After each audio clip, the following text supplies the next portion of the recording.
আমি মীর আহসান আপনাদের সকলকে আমন্ত্রণ জানাচ্ছি আমাদের নিয়মিত আয়োজন নিউজ শো নির্বাচিত খবরে।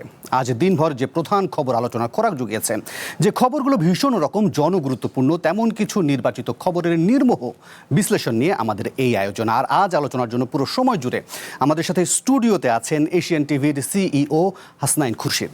হাসনাইন খুরশিদ, আপনাকে স্বাগত জানাচ্ছি আমাদের নির্বাচিত খবরে। এছাড়াও এই আলোচনায় যোগ করে নিতে চাই জ্যেষ্ঠ সাংবাদিক জনাব মুস্তফা আকমলকেও। মুস্তফা আকমল, আপনাকেও স্বাগত জানাচ্ছি। এছাড়াও এই আলোচনায় নানান সময় একাধিক অতিথি যোগ দেবেন, জানাবেন মতামত আর করবেন বিশ্লেষণ।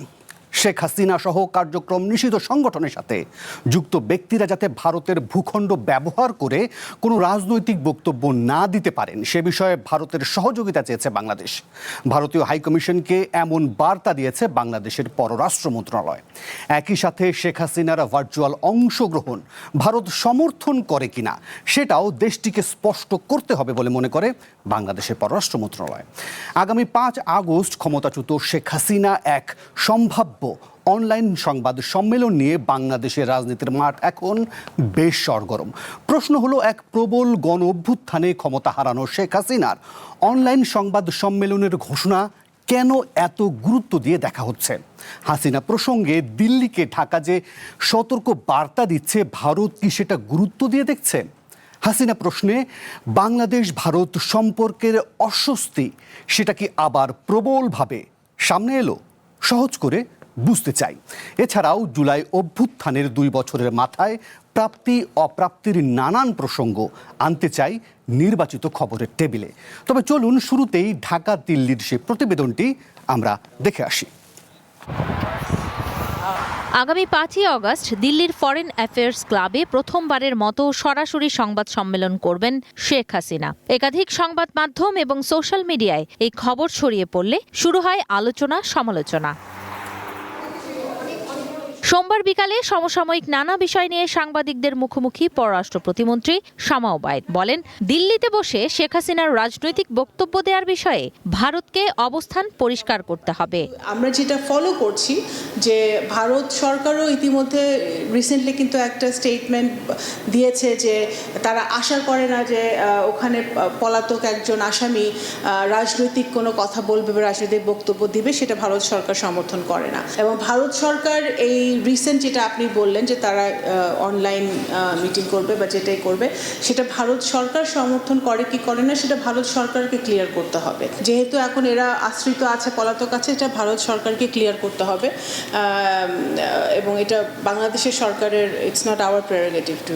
গত সপ্তাহে ভারতের হাই কমিশনারের সাথে হওয়া বৈঠকের কথা উল্লেখ করে প্রতিমন্ত্রী বলেন, ঢাকা দিল্লি সম্পর্ক উন্নতির দিকে যাচ্ছে। কোনো কারণে সেই সম্পর্ক ক্ষতিগ্রস্ত হোক বাংলাদেশের জনগণ তা চায় না। ভারত বাংলাদেশের যে সম্পর্ক আমরা আরও চাই যে আমরা উন্নত হোক। আমি মনে করি যে বাংলাদেশের মানুষও চায় না, বাংলাদেশও চায় না যে মানে ভারতের সাথে আমাদের সম্পর্ক আরও নেতিবাচক হোক। আমরা চাই আরও উন্নত হোক এবং উন্নতর দিকেই যাচ্ছে। সুতরাং সেইটা মাথায় রেখেই ভারত ভবিষ্যতে তাদের কার্যক্রম চালাবে। এদিকে সোমবার বিকালে প্রধানমন্ত্রীর কার্যালয়ে তার পররাষ্ট্র বিষয়ক উপদেষ্টা হুমায়ুন কবিরের সঙ্গে সাক্ষাৎ করতে যান ভারতীয় হাই কমিশনার দীনেশ ত্রিবেদী। এ সময় হুমায়ুন কবিরও বলেন, পলাতক শেখ হাসিনা সহ কার্যক্রম নিষিদ্ধ সংগঠনের সাথে যুক্ত ব্যক্তিরা যাতে ভারতের ভূখণ্ড ব্যবহার করে কোনো রাজনৈতিক বক্তব্য দিতে না পারেন, সেই বিষয়ে ভারতের সহযোগিতা চায় বাংলাদেশ। এই সময় পারস্পরিক আস্থা ও আলোচনার মাধ্যমে দ্বিপক্ষীয় সব বিষয়ে দীর্ঘমেয়াদী ও টেকসই সমাধান সম্ভব বলেও আশাবাদ ব্যক্ত করে উভয় পক্ষ। ঝুমি রহমান, ওয়ান নিউজ, ঢাকা। প্রতিবেদনটি দেখছিলাম। হাসনাইন খুরশিদ, আপনাকে দিয়ে শুরু করতে চাই এবং জানতেও চাই যে আমরা দেখছিলাম যে এখানে এখন পর্যন্ত সোশ্যাল মিডিয়া এবং কিছু অনলাইন পোর্টালের সূত্র ধরে এই সংবাদটি সামনে এসছে, কিন্তু এখন পর্যন্ত যখন আমরা বাংলাদেশের পররাষ্ট্র মন্ত্রণালয় একাধিক প্রতিক্রিয়া দেখলাম, তখন বিষয়টিকে আসলে গুরুত্ব সহকারে আলোচনা আনতেই হয়। আমার প্রশ্নের জায়গাটা হচ্ছে যে ধরেন কেন এত গুরুত্ব দিয়ে দেখা হচ্ছে?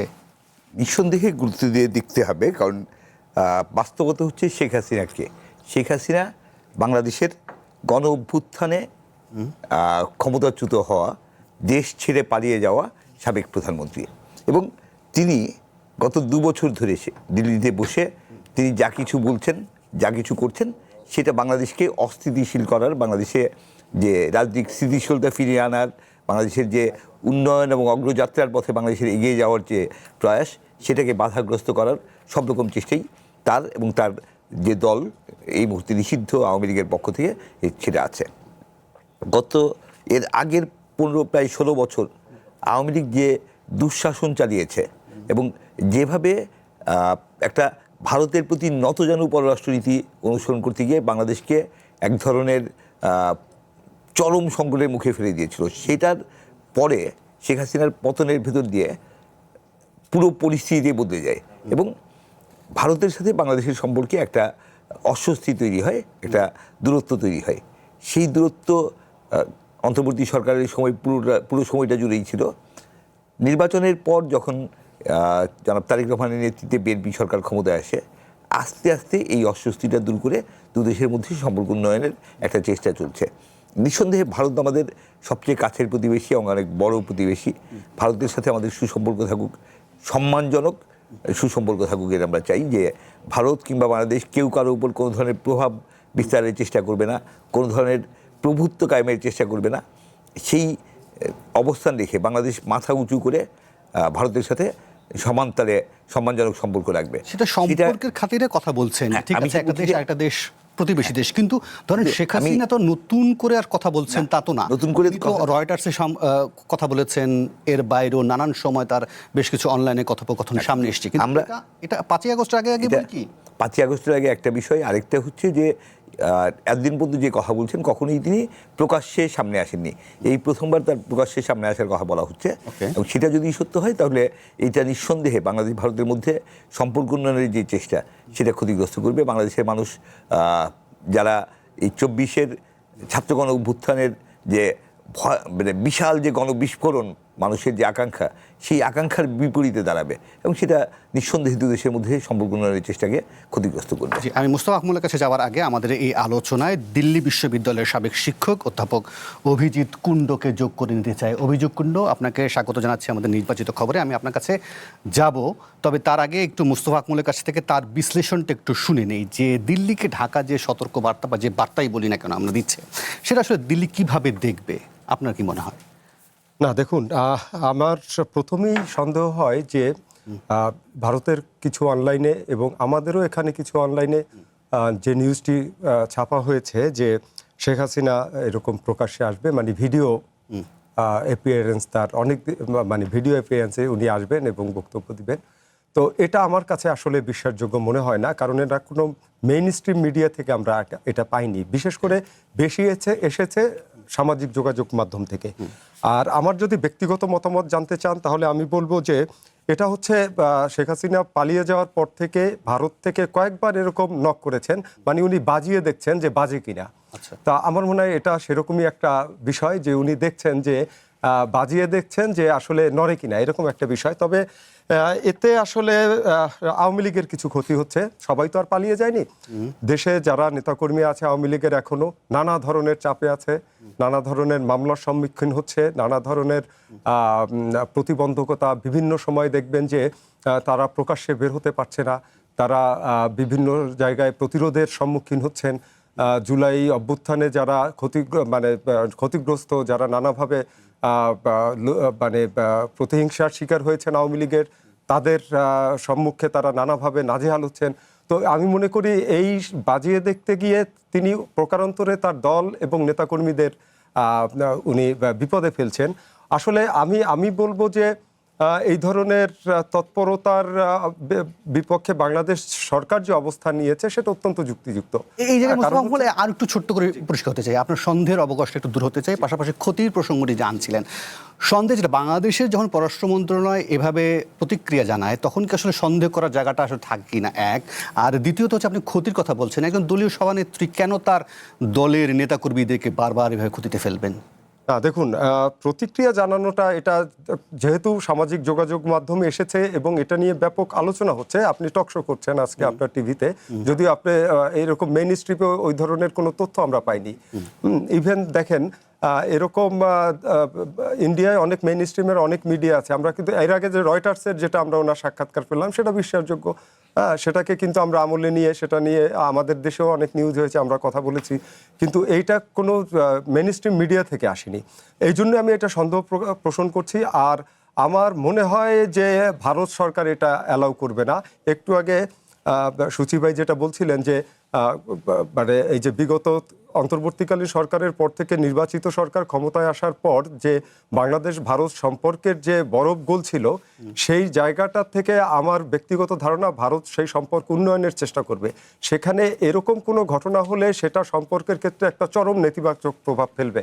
কারণ এর আগে অসংখ্যবার আমাদের পররাষ্ট্র দপ্তর থেকে বলা হয়েছে যে একজন পলাতক আসামি, সাজাপ্রাপ্ত আসামি, তাকে এইভাবে কোনো রাজনৈতিক কর্মকাণ্ডে বা রাজনৈতিক বক্তৃতা বিবৃতিতে অ্যালাউ করা, সেটা আসলে ভারত সরকারের নৈতিকতা নিয়ে প্রশ্ন তোলে। তো সেই জায়গা থেকে আমি ভাববো বা আশা করব যে ভারত সরকার শেষ পর্যন্ত এ ধরনের কোনো অ্যাক্টিভিটিস অ্যালাউ করবে না, আনটিল তারা যদি মনে করে যে না, তারা বাংলাদেশের সাথে একটা বৈরিতার সম্পর্ক তৈরি করতে চায়। যে আমি তাহলে একটু অভিজিৎ কুণ্ডর কাছ থেকে তার বিশ্লেষণটা একটু শুনতে চাই। অভিজিৎ কুণ্ড, আপনি শুনছিলেন আমার যে দুই অতিথি আছেন, হাসনাইন খুরশিদ এবং মোস্তফা আকমল, তারা একটা বিশ্লেষণ করছিলেন যে মোস্তফা আকমলের একটা সন্দেহের জায়গা আছে যে আসলে কি কারণে আসলে এটা আসলে তিনি বিশ্বাস করবেন, যে যেহেতু এটা কিছু অনলাইন প্ল্যাটফর্ম এবং কিছু অনলাইন মিডিয়া এবং সোশ্যাল মিডিয়ার বরাত ধরেই সামনে আসছে। আপনি দিল্লিতে আছেন, আপনি একটু পরিষ্কার করবেন আপনারা এটা সম্পর্কে কি জানতে পারছেন? আদৌ কি এরকম সংবাদ সম্মেলনের প্রসঙ্গ সামনে আসছে কিনা, সেখানকার সাংবাদিক মহলে কি ধরনের আলোচনা চলছে, বা যারা এখানকার রাজনীতি নিয়ে মানে একটু কনসার্ন আছেন তারা কিভাবে দেখছেন? পাশাপাশি এটাও একটু স্পষ্ট করবেন যে ধরেন সেটা রয়টার্স হোক বা এর আগে যে প্ল্যাটফর্মই হোক, শেখ হাসিনা যে ধরনের বক্তব্যগুলো দিয়েছে, কোনোটাই কি আসলে ভারত সরকারের কনসার্ন ছাড়া উনি বলছেন? কি মনে হয় অভিজিৎ কুণ্ড? নমস্কার আপনি সবাইকে। আমি শুনছিলাম যথেষ্ট বিতর্কের অবকাশ রয়েছে। যে ঘটনাটি আশঙ্কা করা হচ্ছে যে 5 তারিখ অত্যন্ত সেন্সিটিভ একটা ডেট, অর্থাৎ 2 বছরের মাথায় এভাবে যেভাবে প্রচারটা এসছে বা আমাদের নজরে এসেছে খবরটা, যতদূর আমরা জানতে পেরেছি যে সাউথ এশিয়ান জার্নালিস্ট ফেডারেশন বলে এই ধরনেরই একটা কিছু সংগঠন এটার আয়োজক। জি, এখন সেটা সত্যতা আমরা জানি না। আমরা যেটা জানি সেটা হচ্ছে গত 31শে জুলাই ভারতীয় পার্লামেন্ট, যেটা standing committee, parliamentary standing committee on external affairs, সেখানে যেটা চেয়ারম্যান চেপেছিলেন ডক্টর শশী থারুর, উনি কিন্তু 3টে জিনিস বলেছেন, মানে যে রেকমেন্ডেশন গুলো করেছেন সেগুলো নিয়েই আমরা আলোচনা বা সেগুলি আমরা আমাদের এখন কনসিডারেশনে রাখতে পারি। বিতর্কের অবকাশ আছে বলেই আমরা সেই কথাগুলোই আমাদের গোচরে রাখবো, যেটা একটা পার্লামেন্টে প্লেস হয়েছে। তো পার্লামেন্টে কি জিনিসটা প্লেস হয়েছে? পার্লামেন্টে বলা হয়েছে যে 3টে জিনিস ভারতীয় রাষ্ট্র 3টে জিনিসের উপর গুরুত্ব দিচ্ছে। একটা হলো ডিপ্লোম্যাটিক সেন্সিবিলিটি। এই 3টে কথা বলা হয়েছে সেই রিপোর্টে। ডিপ্লোম্যাটিক সেন্সিবিলিটি 1, 2 লিগ্যাল কমিটমেন্টস, আর 3 ইন্টারন্যাশনাল অব্লিগেশনস। এই 3টে জিনিসের উপর ভিত্তি করে, এই 3টে প্যারামিটার নিয়ে ভারতবর্ষ এই বিষয়টাকে দেখার চেষ্টা করছে। মানবিক দিক নিশ্চয়ই হয়েছে। ভবিষ্যৎ হোক নিরাপদ, বিনিয়োগ হোক বিশ্বস্ত, আর আমার পছন্দ সল্ট বে। ওয়েলকাম টু সল্ট বে। তার সাথে সাথে এই 3টে জিনিসও রয়েছে এবং রিকমেন্ডেশন হিসেবে এই 3টে জিনিসই আমাদের গোচরে এসছে। এর বাইরে কি আলোচনা হচ্ছে, অর্থাৎ যথেষ্ট সম্ভাবনা রয়েছে যে দ্বিপাক্ষিক যে সম্পর্ক সেটার একটা নেতিবাচক প্রভাব পড়ার যথেষ্ট সম্ভাবনা রয়েছে। সেই জন্যই আমরা সবসময় চাইবো যে ভারতীয় সরকার পার্লামেন্টে কি বলবে, অর্থাৎ আমরা এমন কিছু কি করব যাতে এত বছরের এত দিনের গড়ে ওঠা একটা সুসম্পর্ক সেটা একটা নেগেটিভ ধারায় কারণ চলে যায়। তার কারণ হচ্ছে এক্সটার্নাল অ্যাফেয়ার্সের যে পলিসি, পররাষ্ট্র যা নীতি, সেই নীতিতে কিন্তু কোনো বদল আসেনি। এটা একটা কন্টিনিউশন দুই রাষ্ট্রের মধ্যেই। তো আমরা আশা করব সেই সৌহার্দ্যপূর্ণ সম্পর্কটা যেন থাকে। অভিজিৎ কুণ্ড, আরেকটি বিষয় একটু স্পষ্ট হই। ধরেন গত 2 বছর ধরে চলা ভারত বাংলাদেশের যে কূটনৈতিক অস্বস্তি, বিশেষ করে শেখ হাসিনা প্রশ্নে, ফলে ধরেন এই যে নানান মাধ্যমে বা নানান প্ল্যাটফর্মে গুটি কয়েক বা কিছু কিছু কথাবার্তা যে সামনে আসে, বা কিছু কিছু একদম প্রথম সারির গণমাধ্যমেরও প্রতিবেদন আমরা দেখি, অন্তত আমাদের এখানকার রাজনৈতিক পরিসরে এই অভিযোগটা বরাবরই আসে যে এগুলো কোনোটাই কি ভারত সরকারের কনসার্ন ছাড়া হচ্ছে? না, যথেষ্ট অবকাশ রয়েছে তো। অর্থাৎ আমাদের সাউথ এশিয়ান যে রাজনীতি, যে প্রেক্ষাপট যেই দিকে এগিয়ে চলেছে, যথেষ্ট মানে অগ্নিগর্ভ বলা যাবে না, কিন্তু যথেষ্ট বিতর্কমূলক, যথেষ্ট নানান রকম উত্থান আপনারা নিশ্চয়ই লক্ষ্য করেছেন। দিল্লিতেও উত্থান, মানে নানান রকমের আওয়াজ উঠছে, এবং এটা পুরো দক্ষিণ পূর্ব এশিয়ার একটা রিসেন্ট হিস্ট্রি তাই বলছে। অর্থাৎ এটা খুবই সেন্সিটিভ, একটা অত্যন্ত সংবেদনশীল একটা কথা, যে অর্থাৎ এই যে পারস্পরিক সম্পর্ক, সেখানে যেখানে সমতার একটা প্রশ্ন রয়েছে, যে সমতার প্রশ্নে কোথাও কি ওয়ান আপম্যানশিপের ব্যাপার চলে আসছে। এগুলো তো অবশ্যই, এগুলো চিন্তার বিষয়, এগুলো বিতর্কের বিষয় এবং চিন্তার বিষয়, এবং ভাবতে হবে, মানুষকে ভাবতে হবে, সবাইকে একত্রিত হয়ে ভাবতে হবে। খালি অন্ধের মতো ন্যাশনালিস্ট হয়ে তো কিছু হবে না। অর্থাৎ গোটা দক্ষিণ পূর্ব এশিয়ার সব রাষ্ট্রকেই ভাবতে হবে, কারণ সকলেই সকলের সঙ্গে যুক্ত। শেষ প্রশ্নে সবাই সবার মানসিক জীবন সকলেই সকলের সঙ্গে যুক্ত। সুতরাং কোনো উগ্র জাতীয়তাবাদ নিয়ে আমার মনে হয় খুব একটা বেশি দূর এগোনো যাবে না দক্ষিণ পূর্ব এশিয়ার যে ইতিহাস। জি, অসংখ্য ধন্যবাদ অভিজিৎ কুণ্ড। হাসান খুরশিদ, আমি জানি না আপনি পরিষ্কার হতে পেরেছেন কিনা, বিশেষ করে ভারতের কনসার্ন ছাড়া শেখ হাসিনা নানান প্ল্যাটফর্মে যেটুকুই কথাবার্তা আমরা শুনতে পাই সেটুক সামনে আসছে, সেই বিষয়টা কি আপনার কোনো সন্দেহ জাগে যে না ভারত সরকারের কনসার্ন নেই? ভারতের কনসার্ন মানে কি, ভারতের প্রশ্রয় আছে নিঃসন্দেহে। ভারত সরকারের প্রশ্রয় না থাকলে শেখ হাসিনা কথা বলার সুযোগই পেতেন না। তাকে কথা বলার পরিবেশ, কথা বলার সুযোগ নিঃসন্দেহে ভারত সরকারই করে দিচ্ছে। সেটা না হলে, এবং সেটাতেই ভারত সরকারের কাছে বাংলাদেশ বারবার যে বিষয়টা তুলছে, যে কোনোভাবেই, যেহেতু তিনি সাজাপ্রাপ্ত, দেশ ছেড়ে পালিয়ে যাওয়া সাবেক প্রধানমন্ত্রী, এবং একটা বিষয় আমাদের মনে রাখতে হবে যে কোন প্রেক্ষাপটে শেখ হাসিনা পালিয়ে গেছেন। 24 জুলাই আগস্টের যে ব্যাপক হত্যাযজ্ঞ, যে ভয়াবহ নির্যাতন, অসংখ্য মানুষকে আহত করা, গুলিবিদ্ধ করা, মানুষের চোখ উপড়ে ফেলা, এই যে ভয়াবহ একটা পরিস্থিতির মুখে তার বিরুদ্ধে গণবিস্ফোরণ ঘটে, এবং সাধারণ মানুষ দলমত নির্বিশেষে লাখ লাখ মানুষ রাজপথে নেমে আসে। সারা দেশ জুড়ে এমন একটা পরিস্থিতি তৈরি হয় যে তিনি দেশে থাকার মতন শুধু পদত্যাগ করেই বা পদত্যাগ করে, এর আগেও আমরা দেখেছি যে 90-এর গণঅভ্যুত্থানের পর এরশাদ পদত্যাগ করেন এবং এরশাদকে জেলে নেওয়া হয়, তার বিচার হয়, সেটা একরকম অবস্থা ছিল। শেখ হাসিনা দেশে থাকার মতন সেই নিরাপত্তা বোধ তার ছিল না, সেই নিরাপত্তা, কারণ তার বিরুদ্ধে মানুষের ক্ষোভ এত বেশি মাত্রায় ছিল। সেই শেখ হাসিনা দিল্লি যাওয়ার পর থেকে কিছুদিন পর থেকেই বিভিন্ন সময় তিনি কথা বলছেন, এবং যত তিনি কথা বলছেন তত বাংলাদেশ ভারত সম্পর্ক ক্ষতিগ্রস্ত হচ্ছে। দুদেশের মধ্যে সম্পর্ক স্বাভাবিক করার, সম্পর্কের উষ্ণতা ফিরিয়ে আনার যে চেষ্টাগুলো, সেগুলো বারবার থমকে যাচ্ছে। এখন শেখ হাসিনা যেহেতু ভারত সরকারের আশ্রয়ে আছেন, ভারত সরকার যদি তাকে প্রশ্রয় না দেয় বা সুযোগ না দেয়, তাহলে তার পক্ষে কথা বলা আসলে সম্ভব ছিল না। তো এইটা আমাদের দিক থেকে, আমাদের অবজারভেশন হচ্ছে, অবশ্যই ভারত সরকার কিছুটা প্রশ্রয় দিচ্ছে। আবার ভারত সরকার বাংলাদেশের সাথে সম্পর্ক ভালো করতে যাচ্ছে, এইটাও দৃশ্যমান। এখন দুটোর মধ্যে এক ধরনের কনফ্লিক্ট আছে। তো আমি বাংলাদেশের সাথে সম্পর্ক ভালো করব, বাংলাদেশের মানুষের আকাঙ্ক্ষার বিপরীতে দাঁড়াবো, দুটো একসাথে আসলে হওয়া উচিত না। আমরা আশা করি যে ভারত সরকার বাংলাদেশের মানুষের যে প্রত্যাশা, বাংলাদেশের মানুষের যে আকাঙ্ক্ষা, তার প্রতি সম্মান দেখিয়ে এমন একটা পরিবেশ তৈরি করবেন যাতে দুদেশের মধ্যে সম্পর্ক আসলেই ভালো হয়।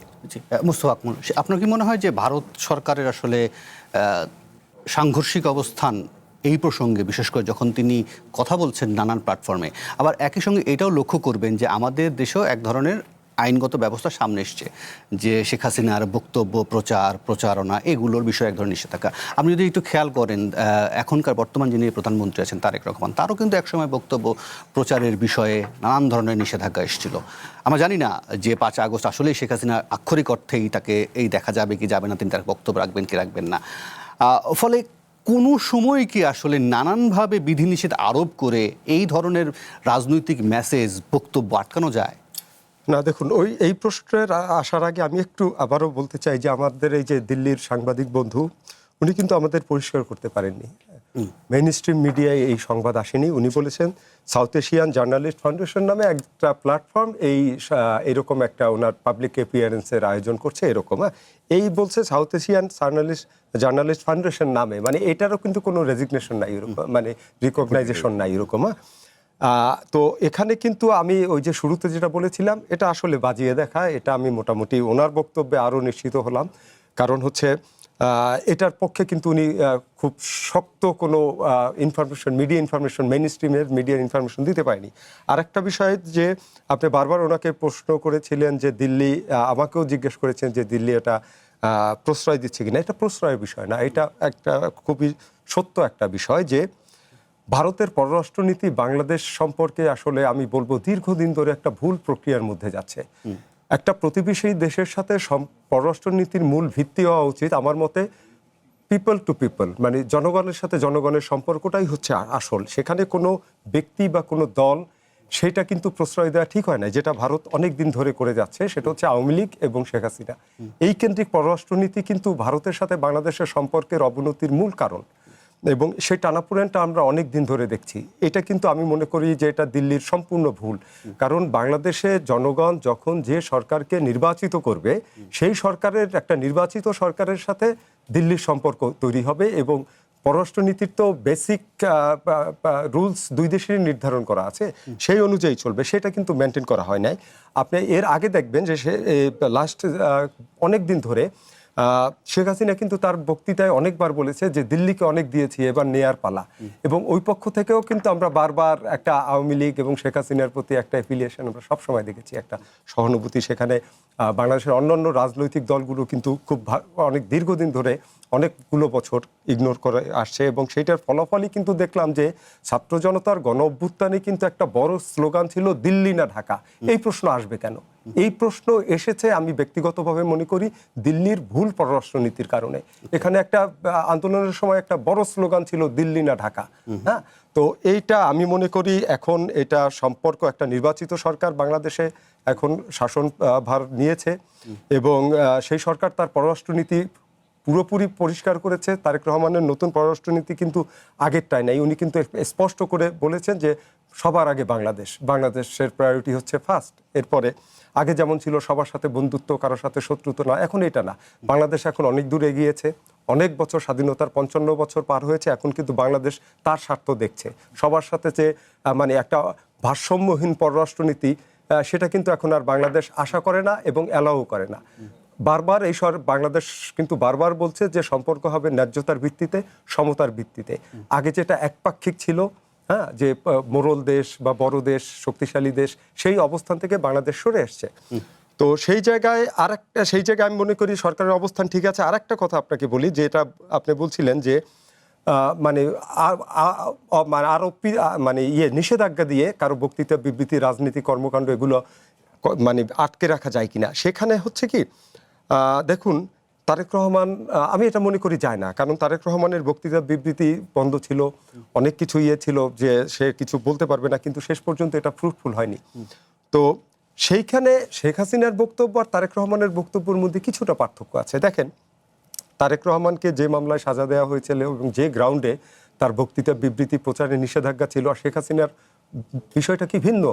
একটু আগে সূচি ভাই যেটা বলেছেন যে একটা বিশাল ছাত্র জনতার গণ অভ্যুত্থান গত 24-এর ঠিক এই আজকে হচ্ছে 4 তারিখ হয়ে গেছে এখন, আর একদিন পরে। সেই সময় আপনি দেখেছেন যে লাখো জনতা রাজপথে কিভাবে নেমে এসেছিল এবং কি একটা বিভীষিকাময় পরিস্থিতির মধ্য দিয়ে। শুনেন, এত বড় একটা গণ আন্দোলন জনগণের স্বতঃস্ফূর্ত অংশগ্রহণ ছাড়া সর্বস্তরের, এবং আমি আপনাকে বলছি আমার পরিচিত বহু আওয়ামী লীগের ভোটার, হ্যাঁ, সাপোর্টার, তারা খুব বড় অ্যাক্টিভিস্ট না, তারাও মাঠে ছিল তখন। জি। হ্যাঁ, তো এই পরিস্থিতিতে উনি দেশ ছেড়ে চলে গেছেন, ভারত ওনাকে আশ্রয় দিয়েছেন। সেই পরিস্থিতিতে উনি যে ওখানে রাজনীতি অ্যাক্টিভিটিস যেটা করবেন সেটা আসলে অ্যালাউযোগ্য না। আর হচ্ছে যে ওনার যদি করতেই হয় সেটা তো বারবারই সবাই বলছে যে তার উচিত এই সময় সৎসাহস থাকলে দেশে এসে মামলা ফেস করা। জি, আমি এই জায়গায় একটু থামানোর পর একটা বিরতি নিই। বিরতির পর ফিরে এসে অভিজিৎ কুণ্ডুর কাছ থেকেও একটু নিশ্চয়ই জানতে চাইবো যে বাংলাদেশের বিষয়ে আসলে ভারতের দৃষ্টিভঙ্গি কতটুকু বদল হয়েছে, সেখানকার রাজনৈতিক মহলে কি ধরনের আলোচনা হয় সেটা একটু শুনতে চাইবো। পাশাপাশি আরও বেশ কিছু প্রশ্ন আছে। আপনি বলছিলেন যে এটা প্রবল গণঅভ্যুত্থানের মধ্য দিয়ে জুলাই আন্দোলনের কথা বলছিলেন, ফলে সেই জুলাই নিয়েও তো এখন এক ধরনের টানাপোড়েন, জুলাই কার আসলে সেই নিয়েও তো ত্রিমুখী টানাটানি দেখা যায়। সেটা নিয়ে একটু যদি সময় দেন তাহলে আলোচনা করবো। তবে তার আগে নেব ছোট্ট একটা বিরতি, ফিরছি একটু পর। ভবিষ্যৎ হোক নিরাপদ, বিনিয়োগ হোক বিশ্বস্ত, আর আমার পছন্দ সল্ট বে। Welcome to Salt Bay. আবার আমন্ত্রণ নির্বাচিত খবরে। আমাদের সাথে আছেন হাসনাইন খুরশেদ, আছেন মোস্তফা আকমল এবং দিল্লি থেকে আছেন অধ্যাপক অভিজিৎ কুণ্ডু। অভিজিৎ কুণ্ডু, আপনাকে এই অংশেই ছোট্ট করে শুনে বিদায় দিতে চাই। আমি যেটা বিরতির আগে জানতে চেয়েছিলাম যে বাংলাদেশ প্রশ্নে বাংলাদেশের বিষয় আসলে সেখানকার সরকারের বা ভারত সরকারের দৃষ্টিভঙ্গি আসলে কতটুকু বদলালো। আপনি যদি মোস্তফা আকমলের বিশ্লেষণ শুনে থাকেন বা হাসনাইন খুরশিদের বিশ্লেষণ শুনে থাকেন, তাতে তারা বলছিলেন যে এক ধরনের ভিন্ন বা ভুল এক ধরনের দৃষ্টিভঙ্গি নিয়ে তারা বাংলাদেশের সাথে এতদিন সম্পর্ক করেছে। ফলে আবার সামনে প্রধানমন্ত্রী তারেক রহমানকেও ভারতে একটা আমন্ত্রণও জানানো আছে। ভারতের যিনি হাইকমিশন বাংলাদেশে আছেন দীনেশ ত্রিবেদী, যিনি মন্ত্রী পদমর্যাদারও বটে, তিনিও রীতিমতো বলছিলেন যে ভারত সরকার উদ্গ্রীব আছে বা ভীষণ রকমের অপেক্ষায় আছেন তারেক রহমানের সফরে। ফলে আপনার বিশ্লেষণটা কেমন হবে? দৃষ্টিভঙ্গির জায়গা থেকে তারা যেভাবে বিশ্লেষণ করছিলেন, কোনো পার্থক্য সামনের দিকে লক্ষ্য করেন কিনা? আমি প্রথমেই বলেছি যে পররাষ্ট্রনীতির একটা কন্টিনিউটি থাকার দরকার, এবং আছেও হয়তো। কোন রকম যে বদল হয়েছে বলে আমার মনে হয় না। তবে আপনাদের যা শুনলাম স্টুডিওতে, যে আশঙ্কাগুলোর যে কোনো ভিত্তি নেই তাও বলা যাচ্ছে না। আশঙ্কাগুলোর যথেষ্ট ভিত্তি রয়েছে। তবে আমি গোটা জিনিসটা নেতিবাচক দিক থেকে দেখতে চাইছি না এখনো। আমি চাইছি যে নৈতিক দিক থেকে যে সমতার কথা আমরা ভাবি, সমতা মানে শুধু মানুষের নয়, রাষ্ট্রে সমতা, সেই জায়গাটা গুরুত্ব পাওয়ার যথেষ্ট অবকাশ রয়েছে। হয়তো কিছু ঘটনা, কিছু এই সাম্প্রতিক ঘটনা আমাদের মনে কতগুলো প্রশ্ন চিহ্ন দাঁড় করিয়ে দিয়েছে। সেই প্রশ্নগুলোর নিশ্চয়ই ভিত্তি রয়েছে, এবং আমার পক্ষে বলা সম্ভব নয় যে রাজনৈতিক মহলে কি সিদ্ধান্ত হলো, কোন দিকে কোন পথে এগোবে। কিন্তু মানুষ যেটা চায়, মানুষ হিসেবে আমি সব দক্ষিণ পূর্ব গোটা এশিয়ার মানুষের কথাই ভাবছি, যে আমরা তো আর চোখ বুজে থাকতে পারি না। জিওপলিটিক্স কোন দিকে এগোচ্ছে, সেই জিওপলিটিক্স যেদিকে এগোচ্ছে সেখানে সমতার প্রশ্নটা কতটা আমরা মানুষের অভ্যুত্থান, শুধু না, মানুষের যে নানা সময় আওয়াজ, মানুষের যে আওয়াজ, যে ইচ্ছে অনিচ্ছা প্রতিবাদ সবকিছুর মধ্যে দিয়ে যদি আসতে পারে, তাহলে সেটাই মনে হয় পররাষ্ট্রনীতির সব থেকে বড় ইন্ধন হতে পারে। অর্থাৎ যেখানে কোনো সহজ বাংলায় বলা যায় যে কোনো রাজ্য, কোনো রাষ্ট্র কারোর প্রতি কোনো দাদাগিরি ফলাবে না। অর্থাৎ একটা ভিত্তি ছিল না আমাদের মধ্যে, একটা সৌহার্দ্যের ফ্রেটার্নিটি যে ভিত্তি ছিল, সেগুলো যেন ক্ষতিগ্রস্ত না হয়, আশঙ্কার জায়গা নিশ্চয়ই রয়েছে। অসংখ্য ধন্যবাদ। অভিজিৎ কুণ্ডু আমাদের সাথে যোগ দিয়েছিলেন, তার বিশ্লেষণ শুনছিলাম। তবে এই ফাঁকে যখন আবারও একটা আলোচনার জায়গা এসছে, সেটা ধরেন 5ই আগস্ট আসছে, এবং 5ই আগস্ট নিয়ে কি ধরেন নিশ্চয়ই যারা অভ্যুত্থানের পক্ষের শক্তি তারা নিশ্চয়ই এটাকে একটা সেলিব্রেট করতে চাইবে, কিন্তু একই সঙ্গে এটাও আমরা লক্ষ্য করছি যে স্বরাষ্ট্রমন্ত্রীর কণ্ঠে 5ই আগস্টের কথা বলছেন যে না, সেদিন কোনো নাশকতা হবে না। আদৌ কি সেরকম কিন্তু মানে শঙ্কার জায়গা আছে কিনা? আমার বরং একে কয়েকজনের বক্তব্য শুনি। নাহিদ ইসলাম কথা বলেছেন, মির্জা ফখরুল ইসলাম আলমগীর কথা বলেছেন। তাদের কথার উল্লেখযোগ্য অঙ্কগুলো শুনে আমরা একটু বিশ্লেষণে যাই। যে বিএনপি জুলাই সনদ পালন করছে না, এটাকে পুরোপুরিভাবে একটা ভ্রান্ত ধারণা দেওয়ার চেষ্টা হচ্ছে।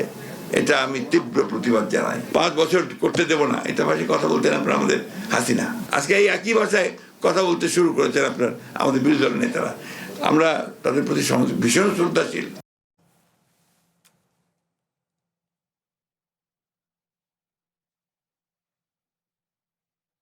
সময় দিতে হবে, সময় দিতেও আমরা প্রস্তুত আছি, কিন্তু এইভাবে আপনারা যদি সুশাসন দিতে না পারেন তাহলে তো দেশ চালাতে আপনারা পারবেন না। তারা বলতেছে যে আমরা তো নির্বাচিত হয়ে আসছি, তো নির্বাচিত হয়ে আসা মানেই যে আপনি 5 বছর থাকবেন, এটা আপনাকে কে বলছে? কেউ নির্বাচিত হইলে সে 5 বছর থাকবে এইটা তো কোনো ম্যান্ডেট জনগণ দেয় না। নির্বাচিত হওয়া মানে সে সর্বোচ্চ 5 বছর পারবে। হওয়ার কোনো কারণ নাই। কোনো পক্ষ হয়তো চেষ্টা করেছিল যে সাম্প্রদায়িক সম্প্রীতি বিনষ্টের কোনো কিছু করা যায় কিনা, এই ঘটনাগুলোর যোগসূত্র আছে কিনা সেটা তদন্ত করতে বলেছে। আমরা তদন্ত পরিচালিত হচ্ছে। উগ্রবাদী তৎপরতা বা এই জাতীয় সাম্প্রদায়িক সম্প্রীতি বিনষ্ট করার যে সমস্ত তৎপরতা, এগুলো যারা মনিটর করে আমাদের স্পেশাল টিম আছে, তারা এই ব্যাপারে সতর্ক আছে। আওয়ামী লীগের এত মরদ আছে বলে তো আমার মনে হয় না। একে তো নিষিদ্ধ ঘোষিত দল, মাফিয়া শক্তি। মোস্তফা আকমল, যদি একটু শুরু করেন যে ধরেন আপনি লক্ষ্য করবেন যে সবাই একে অপরের মাঝেই হাসিনাকে দেখতে পাচ্ছে। আপনি দুদিন আগেও যদি শুনেন ডক্টর শফিকুর রহমান বিএনপির মাঝে শেখ হাসিনাকে দেখেন বা আওয়ামী লীগকে দেখেন, এখন যদি শুনেন মির্জা ফখরুলকে দেখবেন, তিনিও বিরোধী পক্ষ অর্থাৎ জামায়াত এবং এনসিপির মধ্যে আওয়ামী লীগকে খুঁজে পান।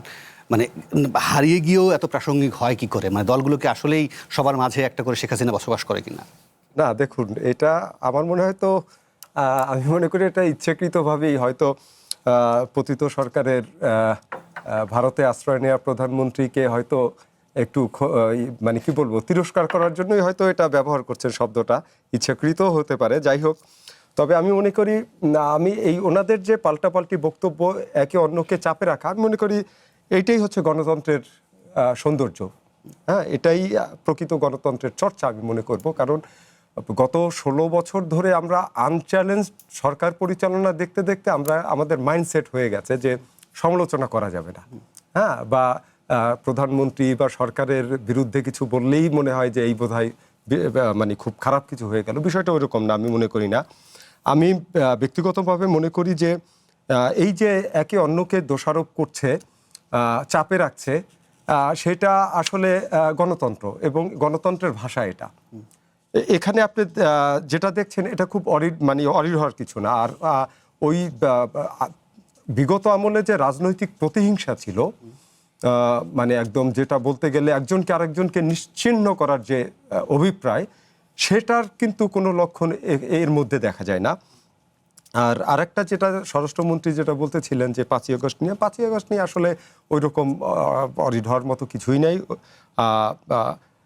এটা হচ্ছে ধরেন এখন যারা এই সরকারে আছে, বিরোধী দলে আছে, আমি একটা জিনিস আপনাকে বলি, যদি কোনো ধরনের আশঙ্কা তারা দেখেন, ওই ধরনের কোনো মানে আওয়ামী লীগ ফিরছে বা তারাই হচ্ছে, তাহলে কিন্তু আপনি আবার দেখবেন যে এই দলগুলো আবার এক কাতারে দাঁড়িয়ে যাবে। অতীত আমরা দেখেছি ডক্টর ইউনূসের আমলে, যখনই কোনো দিল্লি থেকে হুমকি ধমকি এসেছে, তখন কিন্তু আবার ডক্টর ইউনূসের পাশে গিয়ে সবাই একই ফ্রেমে ছবি তুলেছেন। তো আমার মনে হয় যে এখন যারা রাজনীতি ক্ষমতায় আছেন এবং যারা তাহলে কি এই প্রশ্ন ওঠার সুযোগ আছে কিনা, মানে যা এখন আমরা দেখি সবই আসলে পাতানো বিরোধী?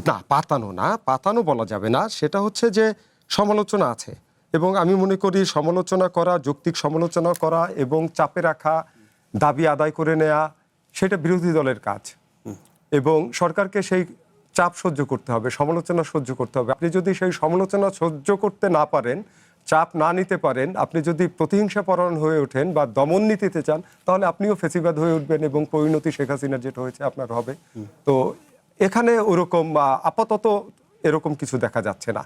হাসান খুরশিদ, আপনিও কি মনে করেন যে ধরেন চাপে রাখা, আপনি যদি একটু অতীতের দিকে চিন্তা করেন, একটা সময় তো এখন যেভাবে বিএনপি জামায়াত যেভাবে সামনে এসছে, ফলে একটা সময় তো তারাও এক ধরনের ভীষণ রকম দমন পীড়নের মধ্য দিয়ে গেছে, নিষিদ্ধতার মধ্য দিয়ে গেছে, কিন্তু দিন শেষে কি লাভ হয়েছে? এখন যেভাবে আওয়ামী লীগের সাথে যেই কার্যক্রমগুলো বা কর্মকাণ্ড বা যাদের উপর যে ধরনের বিধিনিষেধগুলো আসছে, এটা কি হিতে ভালো ফল দেবে?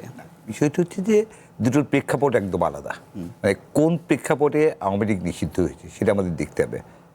এবং আওয়ামী লীগের বিরুদ্ধে এখন পর্যন্ত কোনো দল হিসেবে আওয়ামী লীগের বিরুদ্ধে এখন পর্যন্ত কোনো মামলা হয়নি।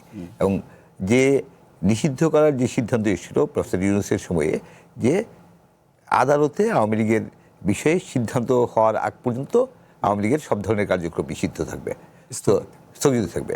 তো সেই জায়গায় তো আসলে আওয়ামী লীগের বিরুদ্ধে এই সিদ্ধান্তটা কেন এলো?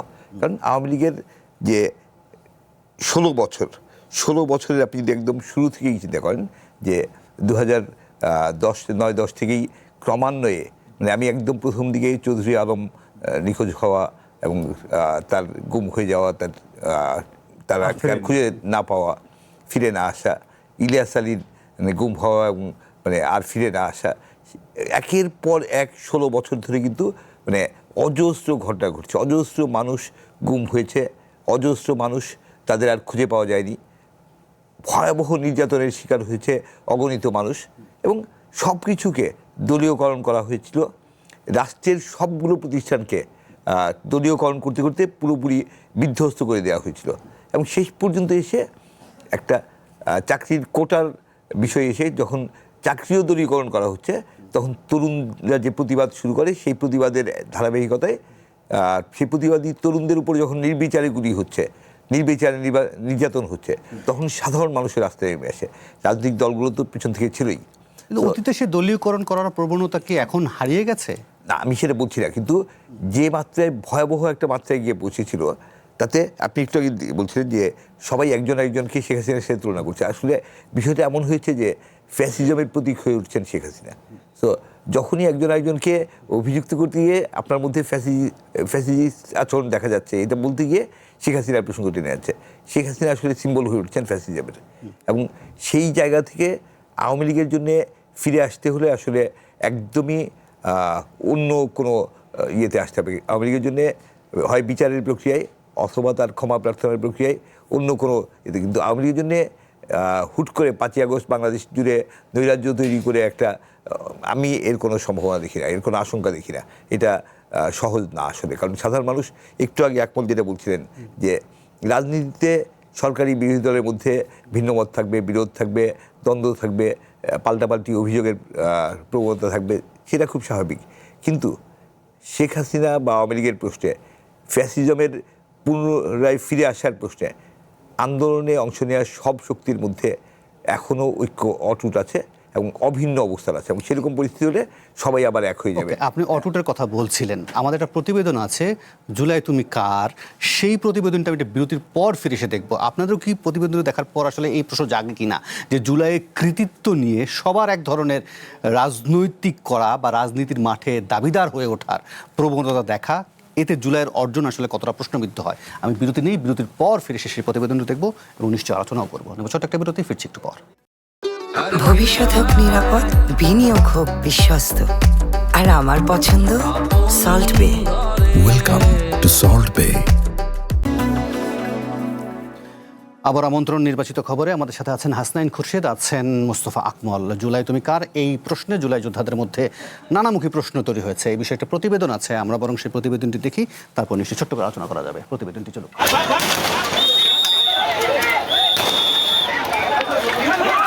পুলিশের গুলির সামনে এভাবেই রক্তচক্ষু নিয়ে এক কিশোরীর প্রতিবাদ। এই ঘটনা জুলাই আন্দোলন 2024-এর। পুরো যাত্রাবাড়ি তখন রণক্ষেত্র। 1 বছর আগে এই কিশোরীকে নিয়ে সংবাদ প্রচার করে চ্যানেল 1, কিন্তু গত 1 বছরেও নিজেকে জুলাই যোদ্ধা পরিচয় দিয়ে ক্যামেরার সামনে আসতে রাজি হয়নি সে। এই কিশোরীর মতোই নাম না জানা বহু লড়াকু জুলাইয়ের কোনো সুবিধা নিতে চায় না। তাদের কথা, সময়ের প্রয়োজনে তারা জীবন বাজি রেখে লড়াইয়ে নেমেছিলেন, কিন্তু এখন তাদের কোনো চাওয়া পাওয়া নেই। 40 থেকে 50টা লাশ অতিক্রম করে আমি ওই রাস্তাটা পার হই। কবি নজরুল কলেজের শিক্ষার্থী নূর আলম। যাত্রাবাড়িতে মৃত্যুর মুখ থেকে ফিরে আসা এই যুবক অনেক মৃত্যুর সাক্ষী। তার পাশেই একজন লুটিয়ে পড়েছিল মৃত্যুর কোলে। ভাগ্যক্রমে বেঁচে যায় নূর আলম, কিন্তু শরীরে এখনও 56টি স্প্লিন্টার। ট্রিটমেন্ট চলতেছে, ওষুধ খাচ্ছি, মাঝে মাঝে পিন হয়, তারপরে ব্যথার। পেইন হয় কেন? এটা তো স্প্লিন্টার, এটা তো ইসের সাথে, রক্তের সাথে চলাচল করে, যেহেতু নার্ভের সাথে, তো এটা এখানে লাগছে, এখানে চলে আসছে এখন। নূর আলমের দাবি, সম্মুখ সারির যোদ্ধা হয়েও ঠিকমতো চিকিৎসা পাননি তিনি। এর কারণ হিসেবে তিনি এনসিপিকে দায়ী করেন। রাজপথের সৈনিক যারা ছিলাম, তাদেরকে ফুলফিল দিয়ে তাদের আশা মতো ক্যাটাগরি A B-তে ফালায় নাই। এখানে একটা স্বৈরাচারের বলতে গেলে ইন্টারিম স্বৈরাচারের একটাই ছিল, যারা ওয়ারিস এবং হাসনাতের সাথে ছিল তারাই এই ক্যাটাগরি ভালো ফিল পাইছে। এনসিপির সাথে না থাকার কারণে বা ওয়ারিস অফ জুলাইয়ের সাথে না থাকার কারণে আমাদেরকে এরকম বৈষম্য শিকার হতে হচ্ছে। কবি নজরুল কলেজের ছাত্রদল নেতা সাইফুল মিথুন জুলাই আন্দোলনে বেশ কয়েকবার পুলিশ ও ছাত্রলীগের হামলার শিকার হয়েছেন, কিন্তু পরবর্তী 2 বছরে জুলাই যোদ্ধা পরিচয়ে অপকর্মের কারণে এখন তিনি এই পরিচয় দিতে লজ্জা পান। জুলাই যে যোদ্ধা যে গেজেট প্রাপ্ত হয়েছে এটা আমি পরিচয় দিতে আমি লজ্জাবোধ হয় আমার, এরকম হয়েছে অবস্থা। কারণ আপনি যদি আমি কোনো জায়গায় গর্ব করে বলি আমি জুলাই যোদ্ধা, তাহলে ফিডব্যাকটা যদি খারাপ আসে, ধরেন আপনার মুখটা যদি মলিন হয়ে যায়, তাহলে কেমন লাগবে? এটা পরিচয় ভালো লাগবে? বিষয়টা এরকম হয়ে গেছে যে ওরা এই জুলাই যোদ্ধারা এমন কলঙ্কিত করে গেছে। ঢাকা চট্টগ্রাম মহাসড়ক দেশের অর্থনীতির জীবনরেখা। সেই মহাসড়ক বন্ধ করে যাত্রাবাড়ি অবরুদ্ধ করে রাখার নেপথ্যে ছিল রাজনৈতিক শক্তি। ঢাকা মহানগর দক্ষিণ স্বেচ্ছাসেবক দলের সভাপতি জহিরুদ্দিন তুহিন বলছেন, জুলাইয়ের সেই উত্তাল সময়ে তারা গেরিলার মতো কাজ করেছেন। একদিকে গ্রেপ্তার এড়ানো, অন্যদিকে মাঠ থেকে শিক্ষার্থীদের মনোবল ধরে রাখাই ছিল মূল চ্যালেঞ্জ। জুলাই আন্দোলনটা তো আসলে 17 বছরের মানুষের পুঞ্জীভূত ক্ষোভ, রাগ, দুঃখ, কষ্ট, শত শত মায়ের ছেলে হারানো, সন্তান হারানো, স্বামী হারানো, এবং এই বিএনপির কর্মীদের লক্ষ লক্ষ কর্মীদের হাজার হাজার দিন জেলখানা কাটানোর তারই একটি চূড়ান্ত পরিণতি কিন্তু জুলাই আন্দোলন। আমরা শুধু ছাত্রদের সামনে রাখার চেষ্টা করছি, এর পিছনে পুরোটাই আমরা ছিলাম, পুরোপুরিটাই আমরা ছিলাম। এবং আজকে বললাম না, হয়তোবা ওরা যারা প্রশ্নবিদ্ধ করতে চায়, আমি মনে করি একটা বিশেষ এজেন্ডা। 24-এর গণঅভ্যুত্থানের ইতিহাস লিখতে গেলে যাত্রাবাড়ি হয়তো বইয়ের মলাট হিসেবেই বিবেচিত হবে। সেই শহীদদের স্মরণে ফ্লাইওভারের নিচে করা হয়েছে স্মৃতিস্তম্ভ, কিন্তু তারও এখন বেহাল দশা। গণঅভ্যুত্থানের সবচেয়ে বড় হটস্পট এই যাত্রাবাড়ি ফ্লাইওভারের নিচের এই 74 নম্বর পিলার অনেকের প্রাণ বাঁচিয়েছে। পুলিশ যখন নির্বিচারে গুলি চালিয়েছে, তখন অনেকেই জীবন বাঁচাতে এই 74 নম্বর পিলারের নিচে আশ্রয় নিয়েছিলেন। এখানে যারা শহীদ হয়েছেন তাদের স্মৃতি ধরে রাখার জন্য অনেকগুলো স্মৃতিস্তম্ভ করা হয়েছে, কিন্তু সেই স্মৃতিস্তম্ভগুলোর এত বাজে অবস্থা যা দেখে হতাশ হচ্ছেন সবাই। ইশতিয়াক ইমন, ওয়ান নিউজ, ঢাকা। হাসনাইন খুরশিদ, 2 বছরের মাথায় এত হতাশা তৈরি হলো কেন? আসলে প্রথম যে প্রশ্নটা আপনি করছেন যে জুলাই তুমি কার, জুলাইয়ের কৃতিত্ব নেয়ার জন্য যে বিভিন্ন দলের বা বিভিন্ন মহলের যে এক ধরনের কারাকারির প্রবণতা, এটা খুব ক্ষতিগ্রস্ত করেছে। এবং অন্তর্বর্তী সরকারের সময়ে যেভাবে জুলাইয়ের যারা সামনের সারিতে ছিলেন, যারা ফ্রন্টাল ফেস ছিলেন, তাদের অনেকেই যেভাবে বিতর্কিত হয়েছেন, সেটা জুলাইয়ের চেতনাকে ক্ষতিগ্রস্ত করেছে। এবং জুলাই নিয়ে আপনি যে প্রশ্ন এখন করলেন যে জুলাই 2 বছরের মাথায় এমন অবস্থা হলো কেন, সেটা আসলে তাদের দায় অনেক বেশি। আর জুলাইকে যেভাবে সংরক্ষণ করা উচিত ছিল, জুলাইয়ের চেতনাকে, জুলাইয়ের ত্যাগকে, জুলাইয়ের যে আন্দোলন সংগ্রামকে, সেটা হয়তো আমরা এখনও করতে পারছি না। তো সেই জায়গায় মানুষের যে প্রত্যাশা ছিল যে জুলাইয়ের পরে, 24 আগস্টের পরে বাংলাদেশ অনেক বদলে যাবে, সেই পরিবর্তনটা যেহেতু এখনও সেভাবে দৃশ্যমান না, এখনও আগের মতোই দেশ চলছে অনেক ক্ষেত্রে, এখনও দুর্নীতি, অনিয়ম বন্ধ হয়নি, এখনও মানুষের হাজার দিক থেকে মানুষ কষ্টের মধ্যে আছে, বেকারত্বের অবসান হচ্ছে না, কর্মসংস্থান সৃষ্টি হচ্ছে না, সেই জায়গাগুলোতে মানুষের যে হতাশা, সেই হতাশার কারণেই হয়তো কিন্তু একটা জিনিস আমি বলতে চাই যে জুলাই আসলে কার, জুলাই আসলে বাংলাদেশের। এবং শেষ পর্যন্ত যত বিভ্রান্তি হোক না কেন, শেষ পর্যন্ত জুলাই কিন্তু অবশ্যই তার সব মহিমায় জুলাই জাগ্রত থাকবে। যেরকম 71 আমাদের জীবনে সবচেয়ে বড় সত্য, আমাদের সবচেয়ে বড় অর্জন, 71 মুক্তিযুদ্ধ আমাদের সবচেয়ে বড় অর্জন, সেই একই ধারাবাহিকতায় জুলাই আমাদের গণতান্ত্রিক আকাঙ্ক্ষার বাস্তবায়নের পথে এক অবিস্মরণীয় মাইল ফলক, সেটা আমাদের জীবনে চিরস্থায়ী হয়েই থাকবে। জি, মুস্তফা আকমল, আপনার কাছে ছোট্ট করে যেটা জানতে চাইবো, একই সঙ্গে আমি একটু ডায়াসে যাব, অনলাইন পোর্টালগুলো দেখব, শুধু জানতে চাইবো যে একমাত্র বিএনপিকেই হ্যাপি দেখলাম, বিএনপি ছাড়া বাকি সবাই আনহ্যাপি, এবং এনসিপি এত কেন প্রশ্নের মুখে পড়ছে? দেখুন, আমি বলবো যে জুলাই সবার, এবং এর একটা অবধারিত সত্য, চিরন্তন সত্য যে জুলাই সবার হলেও এর নেতৃত্বে ছিলেন ছাত্ররা এবং অংশ নিয়েছেন আমজনতা। আমি একটু আগে আপনাকে বলেছিলাম যে আওয়ামী লীগ সমর্থক বা আওয়ামী লীগের ভোটারও তখন জুলাই আন্দোলনে ছিল। আমি নিজে সাক্ষী, আমি অনেককেই দেখেছি যারা পরবর্তীতে আমি দেখেছি তারা প্রতিদিন আন্দোলনে যেতেন, এবং 5ই আগস্টের পরে আবার অনেককেই দেখেছি যে সমালোচনা করতে এই বর্তমান সরকার বা এর আগে অন্তর্বর্তী সরকারের। তখন আমি জিজ্ঞেস করেছি যে আপনারা জুলাই আন্দোলনে গেছেন, আবার এখন অন্তর্বর্তী সরকারের বা বিএনপি সরকারের সমালোচনা, তখন তারা বলেছে যে আমরা ওই সময়ে, মানে একটু আগে আপনার প্রতিবেদনে যেটা পেয়েছি আমরা, সময়ের প্রয়োজনে। তো তারাও কিন্তু বলেছে যে তখন সময়ের প্রয়োজনে, কারণ শেখ হাসিনার নেতৃত্বাধীন আওয়ামী লীগ সরকার এমন একটা দানবীয় শক্তিতে পরিণত হয়েছিল যে আওয়ামী লীগের সমর্থকরাও বিষয়টাকে ভালোভাবে নেয় নাই, এবং তারাও চাচ্ছিল যে এটা একটা পরিবর্তন হোক। তো সেই দৃষ্টিকোণ থেকে বলবো যে জুলাই আন্দোলন সবার। আর আপনি যে হতাশা দেখছেন, এটা কিন্তু নতুন না। দেখেন, স্বাধীনতার পর 71-এর স্বাধীনতার পর কিন্তু দেশ নানাভাবে বিভক্ত হয়ে গেছিল, এবং এই 5ই আগস্টের ছাত্র জনতার অভ্যুত্থানের পর, এই বিপ্লবের পর যেটা প্রতি বিপ্লবের আশঙ্কা করা হয়েছিল, সেটাও কিন্তু একদম অমূলক নয়। তো সেই জায়গা থেকে যে পরিস্থিতি যে পর্যায়ে আসছে, সেটা কিন্তু হতাশাজনক নয়, আমি বলবো আশাব্যঞ্জক। একই সাথে বলবো যে আপনার আমাদের এখন যে প্রধানমন্ত্রী তারেক রহমান, উনি কিন্তু স্পষ্ট করে বলেছেন যে জুলাই চেতনাকে বা জুলাইয়ের বিষয়টাকে বিএনপি কঠিনভাবে ধারণ করে, মানে অন্তর দিয়ে ধারণ করে, এবং জুলাই সনদের প্রত্যেকটা বিষয় অক্ষরে অক্ষরে পালন করা হবে। তো সেই জায়গাটায়ও তো আমি মনে করি যে এনসিপি বা কারোরই হতাশ হওয়ার কোনো অবকাশ নেই। সেই জায়গা থেকেই বিএনপি একমাত্র হ্যাপি। যে আমি বরং একটু অনলাইন নিউজ পোর্টালগুলো দেখি এবং চেষ্টা করব ছোট্ট ছোট্ট করে মন্তব্য জানার। প্রথম আলো অনলাইন পোর্টালের সর্বশেষ আপডেট বলছে, রোকেয়া বিশ্ববিদ্যালয়ে ছাত্রদল ছাত্র শিবির সংঘর্ষ, পাল্টাপাল্টি ধাওয়া। হাসনাইন খুরশিদ, সম্ভবত ছাত্র শিবির প্রদর্শনীতে জুডিশিয়াল কিলিং হিসেবে উল্লেখ করা কয়েকজন ছবি প্রদর্শনকে কেন্দ্র করে এই সংঘর্ষের ঘটনা ঘটে। একটু আগে যে বলছিলাম যে ধরেন যে পক্ষগুলো একসঙ্গে হয়েই এই মাঠে ছিল ফ্যাসিস্ট হটানোর, তারাই এখন নিজেরা ধাওয়া পাল্টা দেওয়া সংঘর্ষের মধ্যে। আমি একটা পাল্টা প্রশ্ন করি আপনাকে, যে আওয়ামী লীগ আমলে বিশেষ করে এবং অনেক বছর ধরেই আওয়ামী লীগ যেটা ব্র্যাকেটবন্দি করার চেষ্টা করেছিল যে বিএনপি জামাত কি কোনোদিন আদর্শিকভাবে এক ছিল? না, কোনোদিনই আদর্শিকভাবে এক। কোনো রাজনৈতিক দলে তো আদর্শ এক হওয়ার কথা, একদমই ভিন্ন আদর্শিক অবস্থান থেকে একটা ইস্যু ভিত্তিক ঐক্য ছিল, যে শেখ হাসিনা যেভাবে দানবীয় একটা সরকার বা ক্ষমতা কায়েম করেছে, সেটাকে হটাতে হবে, সেটাকে সরাতে হবে। সো এটা ইস্যু ভিত্তিক ঐক্য ছিল। সো ইস্যু ভিত্তিক ঐক্য, সেই ইস্যুটা অর্জিত হয়েছে যে শেখ হাসিনার ফ্যাসিস্ট সরকারের পতন ঘটাতে হবে, সেই সরকারের পতন ঘটেছে। তারপরে তারা যার আদর্শ বাস্তবায়নের জন্য যার পথে সামনে এগোবে, সেই পথ চলায় বাংলাদেশের রাজনীতিতে কখনো কখনো সংঘাত সহিংসতার ঘটনাও ঘটে। যেমন আমরা রোকেয়া বিশ্ববিদ্যালয়ে ছাত্রদল ছাত্র শিবির সংঘর্ষ দেখছি। সেই সংঘর্ষ দিয়ে এইটা বলা যাবে না যে সেই মূল ইস্যুতে, যে ফ্যাসিজম বিরোধী ইস্যুতে যে ঐক্য, সেই ঐক্য নষ্ট হয়ে গেছে।